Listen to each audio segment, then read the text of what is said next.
Nakahanda ng halos 3,000 otoridad na magbabantay sa trillion peso March 3. Ang highlight ng mga aktibidad para sa 40th anniversary ng EDSA People Power Revolution.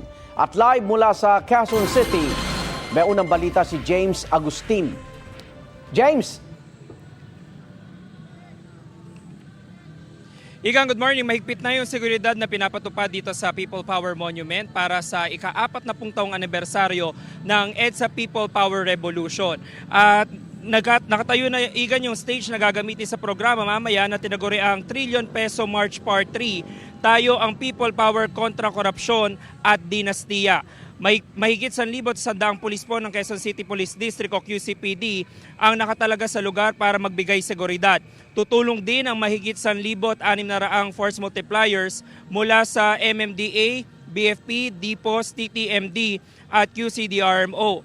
Ayon kay Police Major Jennifer Ganaban, ang PIO Chief ng QCPD, ipatutupad ng pulisya ang maximum tolerance at pagrespeto sa karapatang pantao na mga makikisa sa marcha. Wala naman daw natatanggap ang QCPD na anumang banta sa seguridad. Gayunman, patuloy raw silang magbabantay. Kagabi, igan ay nagbukas ng zipper lane sa White Plains Avenue, pero alas 6 ngayong umaga ay isasara na po sa mga motorista itong kahabaan ng White Plains Avenue mula sa EDSA hanggang Temple Drive. Nakapwesto na rin yung mga steel fence at yung mga gagamiting portalet. Samantala, Igan, ito nakikita nyo, ito na po yung mga formation ngayon ng mga police dito sa may likod na stage dito sa kahabaan ng White Plains Avenue. At maya-maya, inaasahan na yung District Director ng QCPD na si Police Brigadier General Randy Silvio ay magbibigay ng tagubilin dito sa mga police na nakadeploy dito sa lugar. Bago tayo meron, nakapanayam natin si District Director Silvio at ang sinasabi niya sa atin ay bukod doon sa 1,100 na mahigit na police mula sa QCPD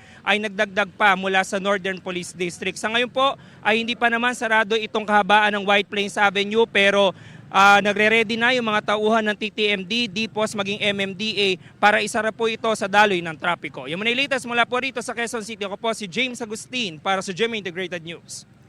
Igan, mauna ka sa mga balita, mag-subscribe na sa GMA Integrated News sa YouTube para sa iba't ibang ulat sa ating bansa.